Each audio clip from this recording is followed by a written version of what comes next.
Bonsoir, mesdames et messieurs. Bienvenue à l'avant-match du Cool FM. Déjà une dernière fois cette saison. Content d'être avec vous, Jean-Michel Poulain et Maxime Duquette. Bonsoir, Maxime. Comment allez-vous? Hey, salutations, ça va bien toi? Ouais, ça va très bien. Et Maxime, je vais te l'avouer, là, je suis pas le plus grand fan des matchs le jeudi. C'est dur pour les organisations, premièrement, de trouver des joueurs. C'est dur pour les joueurs de se déplacer. Mais on a eu droit quand même à un duel important entre Thetford et Saint-Hyacinthe pour justement voir qui allait avoir l'avantage de la glace. Et finalement, ben, c'est jamais facile de gagner à l'extérieur. Puis, ben, deuxième mission, Thetford a réussi à sécuriser cet avantage de la glace-là. Donc, c'est une grosse victoire pour Thetford là, ce jeudi soir. Ouais, match qui, comme tu as mentionné, là, permet là, à l'assurantiel de s'assurer de terminer dans le top 4. Donc, que ça soit top 4, 3 ou 4, là, on va se le dire, parce que le premier rang et le deuxième rang ne sont pas atteignables là, pour eux. Mais en allant chercher ces 2 points-là, ben, ça porte leur école présentement à 41 points. Et le maximum que Rivière-du-Loup ou le Saint-Hyacinthe pouvait faire d'ici la fin de la saison, c'est 40 points. Donc, on s'assure de l'avantage de la glace, évidemment. C'est toujours plaisant de commencer à la maison en série éliminatoire. Un match quand même serré entre les deux équipes là, par la marque de 3-2. Ça a pris un but de Jorentai Fournier là, à la 16e minute de la troisième période là, pour donner l'avance 3-2 et se sauver avec la victoire. Grosse performance du trio Goulet, Beauvillier et Poudrier. Là, 2 points chacun. C'est eux qui ont fourni les deux premiers buts là, du côté de l'Assurantia. Alors que du côté de Saint-Hyacinthe, c'est Cédric Chagnon et Logan Costanero qui ont assuré la réplique. Mais un bon petit match serré dans ce jeudi soir. Et on va vous mentionner, nous non plus, on n'est pas un grand fan des matchs du jeudi soir parce que, petit inside, moi et Jean-Michel, on était prêts à enregistrer ça le mercredi soir avant de voir que le match, qu'il y avait un match en fait impliquant l'Assurantia. Donc là, en raison de ça, ben, il a fallu qu'on attende ce soir parce que là, petit spoiler, on enregistre présentement jeudi soir, immédiatement après la rencontre là, qui vient de se passer entre Saint-Hyacinthe et l'Assurantia. Donc, on s'excuse si nos phrases sont pas toutes complètes et belles. Là. Il est rendu 10h30 le soir. On a une journée dans le corps de travail. Donc, on va essayer de vous assurer un très bon avant-match, mais on garantit. Mais Ouais, sinon, exact. ouais, vas-y. Ben, j'allais ajouter aussi, tu sais, Pierre-Max Poudrier puis Alexandre Goulet, tu sais, ont connu un fort match. Puis, tu sais, du côté de Tedford, je pense que l'attaque dans les dernières années était plus un petit peu diversifiée. Mais cette année, ça passe vraiment par. On pensait en début d'année que c'était Alexandre Goulet, mais Poudrier a vraiment pris une coche cette année, je pense. Ben, c'est T'sais, drôle que on se tu. demandait la semaine passée qui mettre dans les joueurs les plus utiles. Là. Je pense que Poudrier du côté de Tedford est peut-être le joueur qui pourrait être le joueur le plus utile cette année. C'est drôle que tu me lances sur une piste de bon que l'attaque était diversifiée du côté de Thetford Mines parce que j'avais justement une stat par rapport à ça. Puis ça explique peut-être un peu la raison pour laquelle Thetford Mines cette année a peut-être une saison plus en dents de scie. Mais tu sais, quand on regarde l'année passée, la saison 2023-2024, l'Assurantia avait 5 pointeurs de 30 points et plus. Donc, on avait vraiment beaucoup d'attaques. Cette année, on en a seulement 2. Et c'est justement ces Poudrier et Goulet. Et je sais que ça a été une saison un peu bizarre dans le sens que il y a plusieurs joueurs dans les tops là, qui ont raté des rencontres. Donc, tu sais, je me demande, j'ai pas fait le tour de toutes les rencontres de l'Assurantia cette année, mais je me demande si on a réussi à avoir un alignement complet plus que 5 fois cette année. Ça a été vraiment, tu sais, justement, des gars comme Beauvillier a été là peut-être une quinzaine, peut-être Ouais. 17, 19 matchs à peu près. Ouais. Après ça, il y a d'autres gars aussi, je ne les ai pas listés nécessairement, là, mais il en manque quand même. Là. Il y a quelques joueurs qui ont manqué des matchs. Puis j'ajouterais aussi à ça qu'il y a eu 2 pertes aussi durant la saison morte. Kevin Veilleux, qui était un de ceux-là qui a eu une trentaine de points l'année passée, et Christophe Lausier aussi, qui a eu une trentaine de points l'année passée. Puis ils n'ont pas nécessairement été remplacés, eux. Donc ça aussi, ça fait mal du côté de Il y l'assurance a un gars durant la qu'on n'a pas saison. parlé, Maxime, depuis le début de l'année, mais c'est Cédric Chagnon. Oui. Ça avait été une belle découverte l'année passée à Tedford, pour vrai. Bonne main, bonne vision, bon coup de patin, honnêtement. Un bon gars qui est sur le 400, sur le 200 pieds de la glace. Puis, je pense qu'il fait très bien du côté de Saint-Hyacinthe. C'est même un joueur très, très important. Mais encore là, lui aussi, on a dû remplacer, comme tu as dit, Trabucco, Veilleux, Lausier. Mais Chagnon, d'une certaine façon, il a fallu le remplacer aussi. Fait que ça fait 4 gars que tu dois remplacer. Puis tu l'as dit aussi, Beauvillier n'a pas été là toute l'année. Donc, ça fait beaucoup de joueurs à remplacer là, du côté de Tedford. Par contre, il faut quand même dire que l'assurantiel a fait Une belle petite trouvaille là, en Thomas Vézina qui avait vraiment très bien fait lors de son dernier passage à Saint-Georges. Là, il avait eu, je pense, 4 points. Ouais. Et cette année, il y a une moyenne d'un point par match, justement, là, avec l'Assurancia de mémoire. C'est 19 en 19. Là, je ne veux pas dire n'importe quoi. J'essaie d'ouvrir C'est son peut-être pour ça c'est que ça, Bobby Barry n'a pas fait. C'est 19 peut-être pour en ça que 19. Bobby n'a Donc, pas s'il fait avait la. joué, Vas-y. ben, j'allais simplement dire, s'il avait joué toutes les rencontres, ben, ça aurait peut-être été un autre joueur qui aurait eu une trentaine de points là, cette année. Mais malheureusement, il en a joué 19. Mais ça a été une belle trouvaille là, du côté de l'Assurancia. Ouais, puis j'allais ajouter, en fait, Maxime, que c'est peut-être pour ça que Bobby Barry a pas essayé un coup de circuit aussi. Tu sais, normalement, avant la date limite, là, dans le coin de Noël, Bobby fait toujours un gros coup de circuit. Peut-être qu'il se disait justement que c'est ce que Vizina et Ouellette allaient réussir à combler le manque d'offensive qu'il y avait dans son équipe. Puis après les fêtes, ben, les Fournier, les Beauvilliers, etc., allaient être plus là. Donc, finalement, son coup de circuit était peut-être à l'intérieur de son équipe, puis il a quand même gardé confiance à ce noyau-là. Là. Oui, puis tu sais, ça commence à se replacer aussi du côté de l'Assurancia. Présentement, avec la victoire de ce soir, ben, c'est 5 victoires à leurs 6 derniers matchs. Puis dans 3 de ces 5 victoires-là, l'attaque a inscrit 5 buts et plus. Fait que, on voit que l'offensive est en train de se replacer tranquillement là, du côté de l'Assurancia. Puis justement, ils sont en train de clutcher, si je peux me permettre l'expression, juste à temps, là, à l'aube des séries éliminatoires. Et ça pourrait se poursuivre là, demain, plutôt ce soir, avec l'affrontement contre le Cool FM. Parce qu'on va y aller avec cet affrontement-là, Jean-Michel, mais tu sais, la semaine passée, du côté de Saint-Georges, on avait un alignement, là, on disait ça à la blague, un alignement de ligue de garage, pas en termes de qualité, mais en termes de quantité. C'était deux trios avant, puis 2 paires de défenseurs, comme dans les bonnes vieilles ligues de garage qu'on voit souvent. Et ça risque d'être peut-être encore ça ce soir, là, parce qu'il y a des joueurs qui ont encore des bobos. Il y a encore des questionnements sur certains joueurs, donc ça ne sera pas de la tarte encore une fois ce soir pour le Coup FM. Mais tu sais, la bonne nouvelle là-dedans, c'est que le classement ne bougera pas, donc ça ne coûtera rien. Mais malgré tout, je connais assez la direction du côté de Saint-Georges que on va vouloir quand même une bonne prestation de l'équipe. On va vouloir que les gars se vident les tripes. Puis en plus, on a un samedi pour se reposer. Et dimanche, c'est une préparation en vue des séries contre Québec. Mais en même temps, quand je regarde ça, puis je me dis que sans dire que le match veut rien dire parce que Tedford vont rester à leur place, Saint-Georges vont rester à leur place. Moi, ce que j'ai peur, c'est que Tedford sorte les gros bras puis commence à brasser les joueurs du Cool FM. Et là, ça peut devenir dangereux. Donc, il faut gérer le temps de glace, il faut gérer les moments dans le match aussi. Tu sais, les rondelles en arrière du filet. Ne peut-être pas trop y aller quand l'épine est là, le mieux du moulon et compagnie. Mais en même temps, tu veux pas que tes gars jouent à 50% parce que quand tu joues à 50%, c'est là que tu finis par te blesser. Donc, tu es aussi bien d'y aller à 100%. Mais avant de te laisser continuer, je voulais te lancer sur.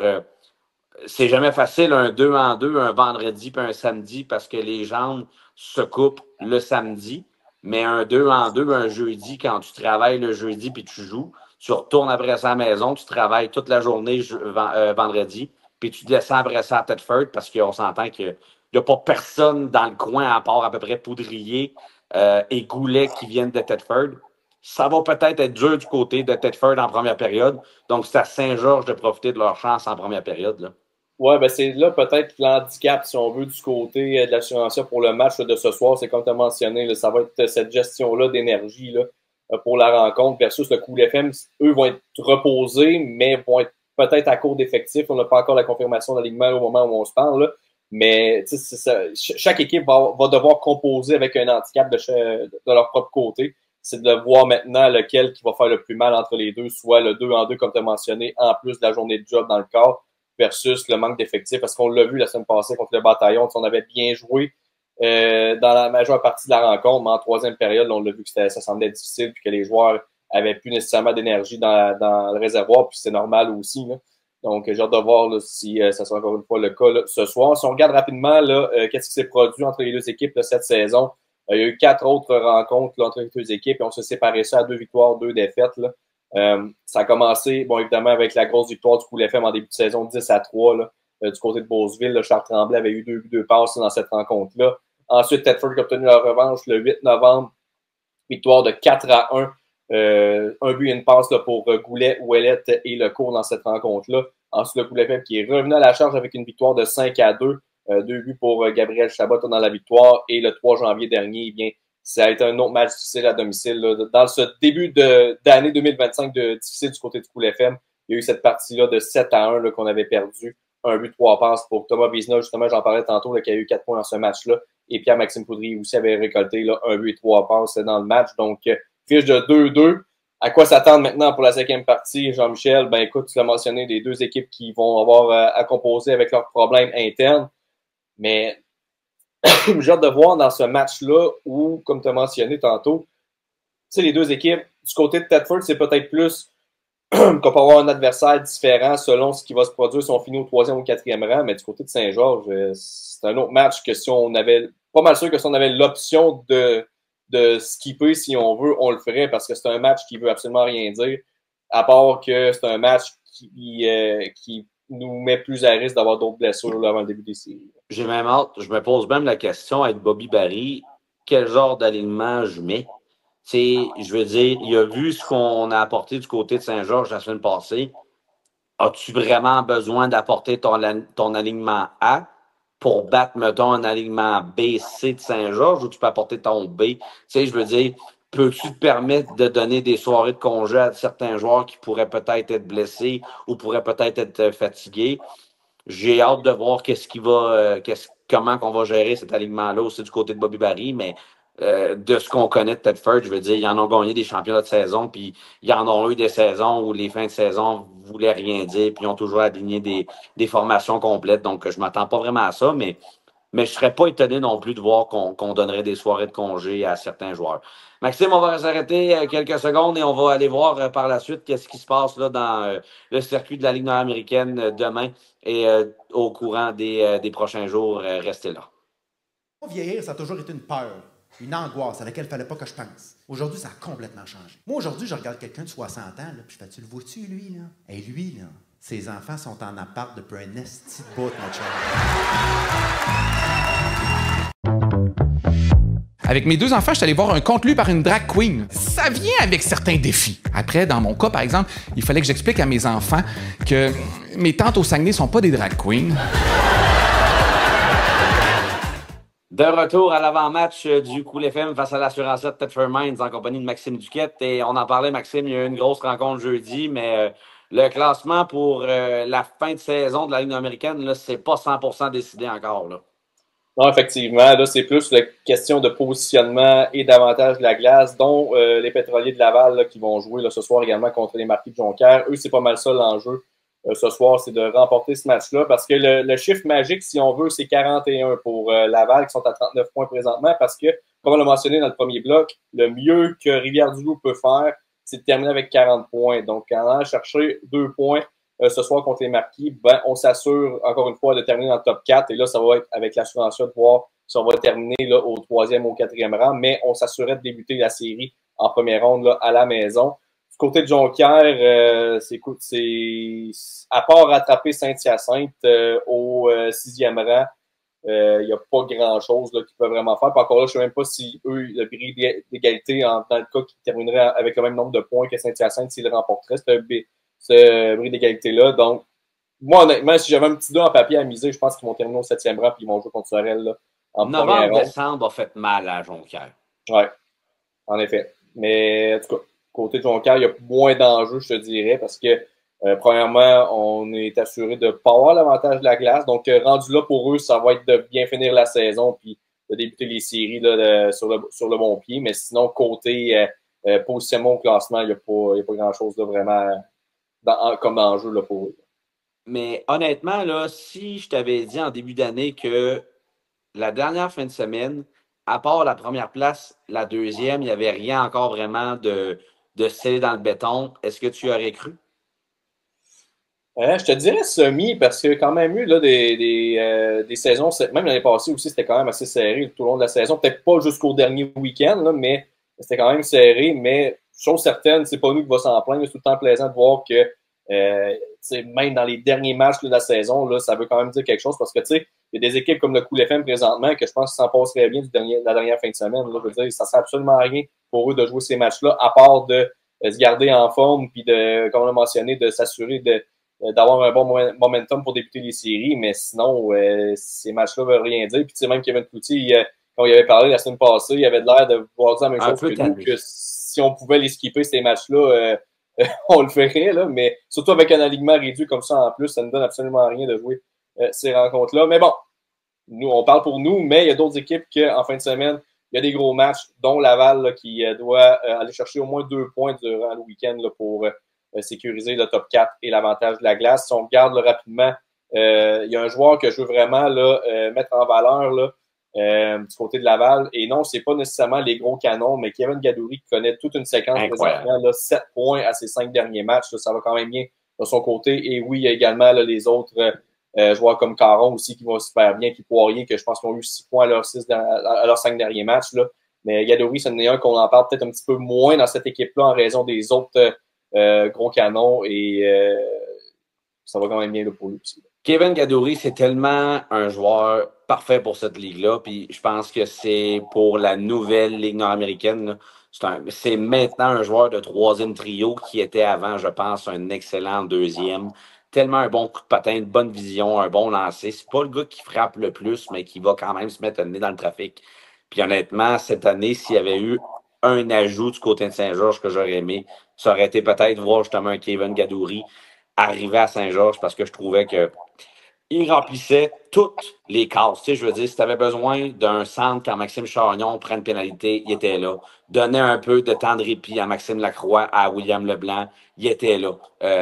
Il est capable de jouer à l'aile, il est capable de jouer au centre. Fait que c'est vraiment un joueur qui est capable finalement d'être partout. Tu le mets sur une première ligne, il n'a pas l'air fou. Une deuxième ligne, il n'a pas l'air fou. Sur une troisième ligne, ben, on pourrait penser qu'il ne le ferait pas, mais il est capable de faire le travail quand même. Fait qu'honnêtement, t'en parles de Kevin Gadouri, mais on n'a pas assez parlé depuis le début de l'année de ce joueur-là avec les Pétroliers de Laval. Sinon, ben, du côté des marquis, ben, le joueur à surveiller, évidemment, c'est Maxime Saint-Cyr, 9 points là, à ses 5 derniers matchs. Donc, lui, ça va très bien. Depuis que c'est joint au marquis, là, disons que c'est là que sa saison a pas mal plus décollé. C'est sûr que du côté de Québec, malheureusement, il n'était pas aussi bien entouré. Là. Mais à Jonquière, il semble avoir trouvé sa niche là-bas. Donc, match quand même important pour Laval. Jonquière, peut-être un petit peu moins, mais ça va être quand même à surveiller. Sinon, l'autre rencontre là, ce soir, ce sera une rencontre qui implique une équipe qui son sort pas mal déjà décidé et une autre qui, justement, là, doivent aller chercher les 4 points restants pour maximiser leurs chances de terminer dans le top 4, même s'ils sont quand même minces un peu. Évidemment, je parle du duel entre les Éperviers et les 3L de Rivière-du-Loup. Du côté des Éperviers, ça va moins bien. Par contre, là, on parle de 4 défaites consécutives de mémoire. Là, c'est pas une heureuse séquence là, pour la troupe là, de Christian Deschênes qui vont certainement vouloir terminer en force ce dernier week-end-là pour justement le revenir sur le droit chemin. Alors que du côté de Rivière-du-Loup non plus, là, on traverse une séquence difficile, séquence de 4 défaites là, également. Comme j'ai mentionné, du côté de Rivière-du-Loup, ça prend les 4 points et espérer que Laval perde les 2 matchs là, ce week-end. Donc, c'est quand même, comme j'ai mentionné, disons que les chances sont minces, mais mathématiquement, c'est encore possible du côté de Rivière-du-Loup de terminer au 4e rang et du même coup débuter les séries à domicile. Oui, on a eu quelques blessés là, du côté de Rivière-du-Loup, malgré les ajouts à l'attaque. Je pense que Boivin et Pomerleau vont devoir encore une fois se surpasser là, en fin de semaine. Puis, qu'est-ce que je voulais dire? Donc, l'autre formation, c'est Jonquière. Oui, tu parlais de Saint-Cyr. Ben, en fait, c'est que tu m'as fait penser que je veux dire, le National de Québec, Maxime Saint-Cyr jouait pour le National, puis je voulais t'apporter, en fait, sur la série qu'on va regarder la semaine prochaine. Je voulais peut-être qu'on fasse un tour rapide, là. C'est si rien ne bouge en fin de semaine, à quoi tu t'attends peut-être comme genre de série, sans se prononcer, puis dire que ça va se finir en 4, en 6, en 7, mais à quoi tu peux peut-être t'attendre dans toutes les séries advenant que le tableau ne bouge pas, là. Ben, si on regarde, on prend. Ben, veux-tu qu'on se garde ça pour le 3e bloc? Parce que je pense qu'on va avoir quand même pas mal de stock à dire là-dessus. Puis comme c'est quand même tranquille là, pour les nouvelles, je pense qu'on pourrait se garder ça pour le 3e bloc. Ben, la question que je me posais, c'était est-ce qu'on fait ça ce soir ou on fait ça la semaine prochaine? Mais la semaine prochaine, on va être rendu en série. Donc, on va se gâter puis on les fait nos prédictions. Est-ce que tu te mouilles ce soir? Ben écoute, c'est sûr que le classement peut bouger d'ici là, mais on peut quand même y aller avec des prédictions. Approximatif. Ouais. Bon, on va se garder ça pour le dernier bloc. On va juste closer là, avec ce match-là. Comme j'ai mentionné, je pense que du côté de Sorel, faut trouver une façon de se replacer là, parce que tu viens de faire un point de. Fortin. Fortin, j'avais hâte de voir si Fortin, c'est ça que je voulais dire tantôt, si Fortin allait être de retour dans l'alignement du côté de Sorel, parce que, tu sais, on l'a vu contre Saint-Georges quand même, quand Fortin n'est pas là, l'avantage numérique n'est pas nécessairement aussi dynamique, puis ça remet plus de charge de travail sur Bouvet-Morissette, Hintz, Waked et compagnie. Et ben, on en a parlé toute l'année, là, mais Gabriel Bilodeau, ça a été une perte quand même assez importante là, du côté de la défense, malgré que Gagnon a été très, très, très bon à Sorel. Sauf que, tu sais, c'est rien contre la brigade de défenseurs du côté de Sorel, mais il n'y a personne qui remplace un Gabriel Bilodeau. Exactement. Dans cet alignement-là, il manque ce carrière-là à la ligne bleue en avantage numérique. On voit que, encore là, c'est rien contre les joueurs qui prennent sa place sur l'avantage numérique, mais on voit, c'est comme l'équivalent, là, puis là, je vais y aller avec une déclaration assez boiteuse, mais vous allez comprendre où je vais m'en aller avec ça. C'est comme si tu prenais l'avantage numérique de l'Avalanche, puis t'enlèves Kyle McCarr dessus. Je veux dire, t'auras beau mettre un Devon Taves, un Samuel Girard ou peu importe, ça remplacera jamais Kyle McCarr avec ses aptitudes offensives. Donc, c'est plus là que je voulais comparer, mais Devon Taves, c'est un excellent défenseur. Samuel Girard ferait très bien également, mais il n'y a pas le package que Kyle McCarr peut amener là. C'est ça ma comparaison boiteuse. Ils sont en train de remplir tout le trou, hein, l'Avalanche, pour vrai. Nichushkin revient, si Landeskog revient pour vrai. Tassez-vous Colorado peut-être cette année? Oui, mais là, on fera un autre podcast pour ça. Pour les prédictions de la LNH, là, on n'est pas rendu là. Ouais, écoute, Jean-Michel, es-tu prêt à y aller avec le dernier bloc? On va s'arrêter pour quelques instants, puis après ça, là, c'est le stock sérieux. Là. Moi, je veux juste dire que j'ai toujours été prêt à me mouiller. C'était toi qui ne jamais te mouiller dans les dernières années. Là-dessus, on va s'arrêter. On revient avec nos prédictions prématurées de la première ronde des séries. Il faut qu'il change le son que ça fait une voiture électrique. C'est un drôle de son. C'est parce que c'est un son que t'es pas prêt à entendre dans la nature. T'sais. Tu marches dans la rue, tu cherches un ange, mais c'est une Prius qui se parque. Guillaume Pinot! Je veux pas me chicaner avec toi, là. Tu comprends pas, t'as pas d'enfant. Je sais que vous, les propriétaires d'enfants, vous aimez pas ça quand nous, les propriétaires de chiens, on compare nos élevages.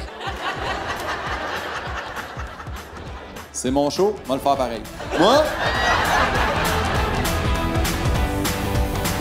De retour pour la dernière partie de l'avant-match entre le Cool FM et l'assurance à Tedford. Et là, Maxime, c'est là qu'il faut que tu te mettes l'orteil dans l'eau pour faire tes prédictions des séries de la Ligue américaine cette année. Et pour vrai, j'ai hâte de t'entendre entre le Cool FM et Québec parce que s'il y a une série qui est dure à prédire, c'est bien celle-là.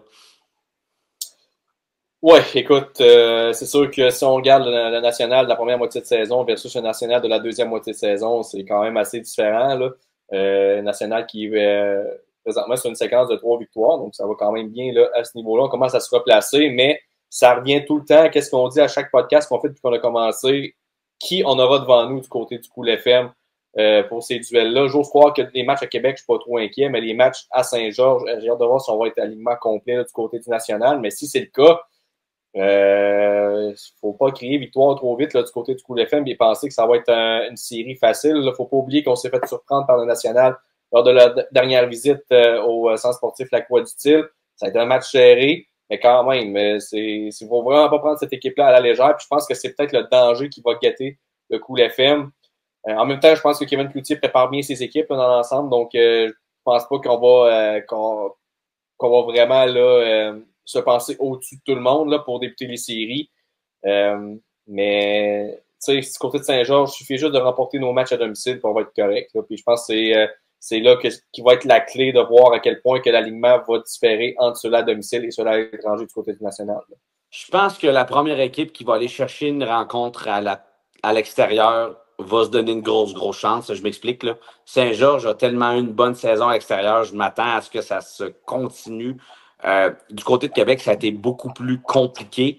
Donc, à ce moment-là, Québec ont été bons à la maison, mais si tu es capable d'aller chercher une victoire à Saint-Georges, tu crées justement ce petit doute-là dans la tête de Saint-Georges. Donc, je vais te dire que le premier match vendredi prochain, Saint-Georges est mieux d'être prêt parce que je pense que Québec va être prêt parce qu'on veut justement, un peu comme Saint-Georges quand ils ont remporté la Coupe, Ils sont allés chercher la première victoire à Laval. Contre Thetford, ils se sont fait battre à Thetford la première rencontre, mais ils sont allés chercher la deuxième, donc ils sont allés créer justement ce doute-là. Faut que tu gagnes un match à l'extérieur. Quand tu en gagnes un, tu es correct. Tu as juste à gagner les matchs après ça chez vous. Fait qu'il faut que tu en gagnes un. Si Québec va chercher le premier match, ça peut devenir complexe. Et c'est le même principe pour Saint-Georges. Tu gagnes le premier match à la maison, tu t'assures de gagner tes matchs à la maison, il t'en reste un à gagner à l'extérieur, tu es correct. Donc, mais j'ai vraiment hâte aussi de voir quel genre d'alignement on va avoir du côté de Québec, comme tu disais. C'est qui se mouille en premier? Ben écoute, moi je veux juste ajouter aussi qu'un élément qu'il faut surveiller également, on mentionne beaucoup là, bon, les Francis Paré, les Pierre-Cédric Labrie là, et compagnie là, qui offrent l'offensive, sauf que moi je pense que une personne qu'on mentionne pas beaucoup, mais qui va être assurément à la clé, ça va être Tristan Côté-Cazenave. Je pense que c'est le genre de gardien qui peut voler une série. Tu parlais d'aller chercher un match sur la route, je pense que c'est le genre de gardien qui peut aller te voler ce match-là sur la route, là, puis ramener l'avantage de ton côté, donc ça va être à surveiller évidemment. 100% d'accord. 100%. Sinon, si on évoque une prédiction, j'aime pas ça dire une équipe en 4 ou en 5 parce que j'ai l'impression de manquer un peu de respect à l'autre formation. Saint-Georges en 6. Mais je pense que je vais aller moi aussi avec Saint-Georges en 6. Là. Non, Saint-Georges en 5. Moi, je pense que du côté de Saint-Georges, si du côté du Cool FM, on part vraiment à la machine le vendredi puis qu'on sort une grosse victoire, ils vont être durs à arrêter. Puis je pense que je vois justement peut-être côté Cazenave en voler une, peut-être à Québec. Mais moi, j'ai l'impression que si on part en force du côté de Saint-Georges, ça va bien aller. C'est si on devait perdre le premier match, c'est là que la roue pourrait débarquer assez vite. Ouais, exact. Bon, OK. Fait que 5-6 Saint-Georges normalement. Puis, tu sais, je voulais pas manquer de respect à Québec non plus, mais j'étais d'accord avec 5, mais je me suis dit 6. Là. Parce que je trouve qu'un mercredi, c'est dur de finir une série, mais en même temps, ouais, ça, c'est une autre affaire. Ça, c'est le calendrier, là, puis ça sera une autre histoire pour un autre podcast. Si on regarde par la suite, Sorel, Jonquière, pas si facile non plus comme série. Là. Donc, c'est une série qui peut être très probable aussi, donc notre prédiction va probablement être encore d'actualité lorsque les séries vont réellement commencer. Exact. Mais elle est embêtante, celle-là. Parce que Jonquière a eu du succès contre Sorel et a eu du succès à Sorel en plus. Non, c'est ça. Puis en plus, avec la fin de saison du côté de Sorel, pas que je t'inquiète, c'est sûr que Fortin, comme on a mentionné, ça a été une lourde perte aussi. Mais je sais pas, c'est dur à gager cette série-là parce que s'il y avait un upset que je pourrais voir en première ronde, je pense que ce serait celui-là. Écoute, si tu veux y aller, moi, je ne peux pas ne pas prendre Sorel. Desrosiers, je pense qu'il va avoir encore une fois le gardien de l'année. J'ai quand même... ça pourrait être débattu d'après moi, là.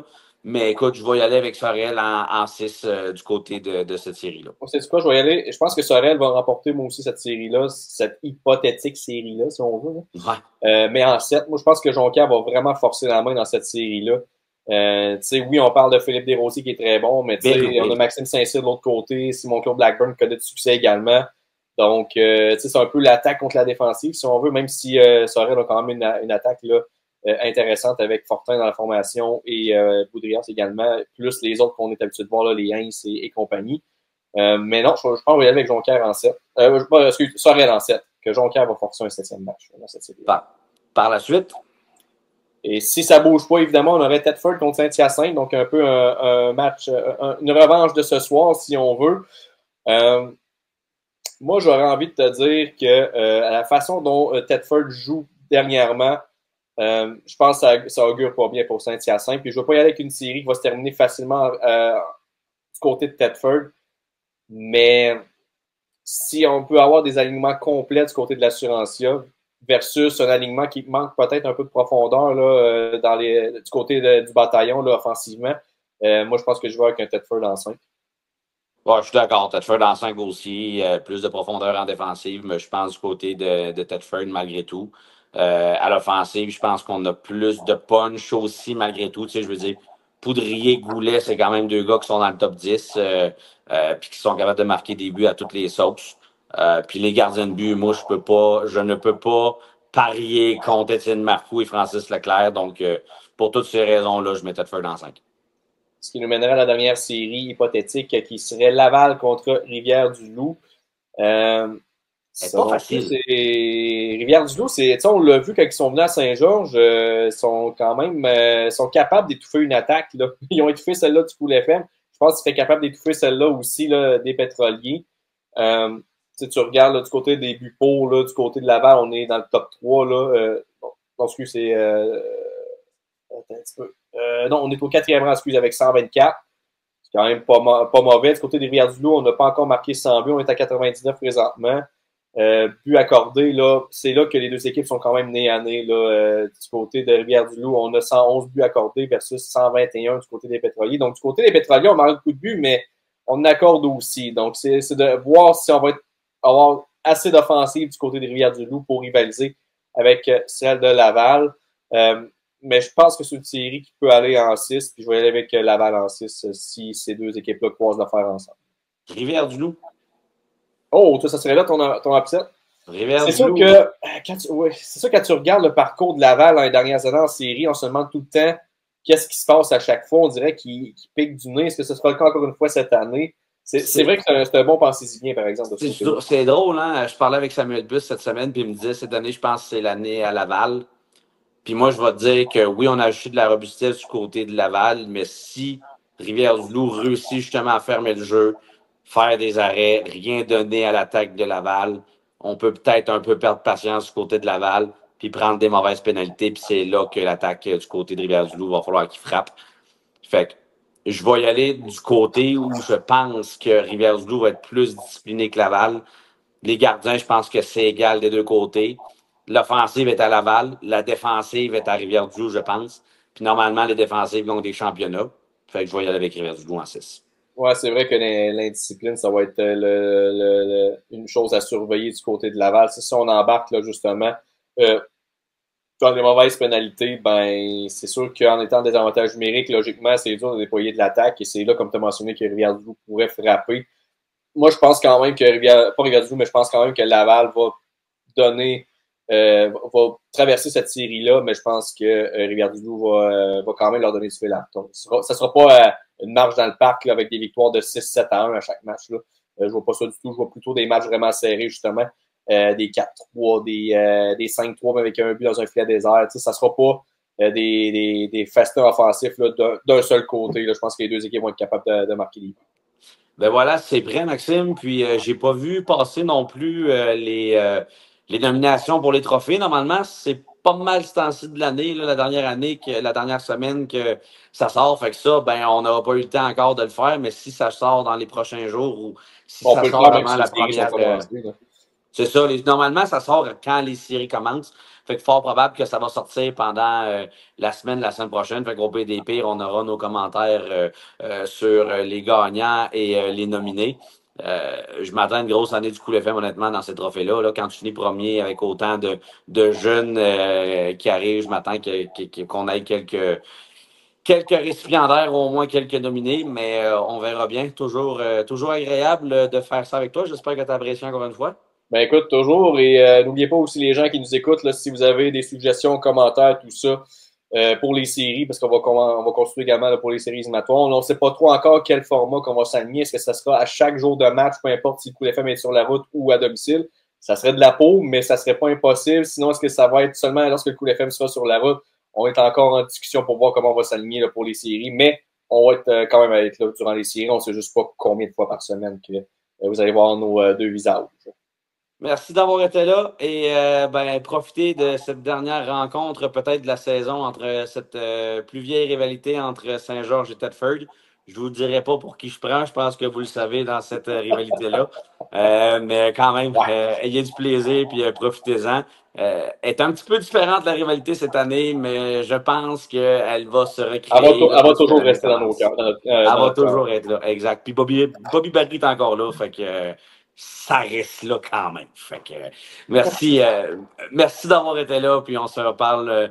Profitez-en, puis bonne série à tout le monde qui nous écoute.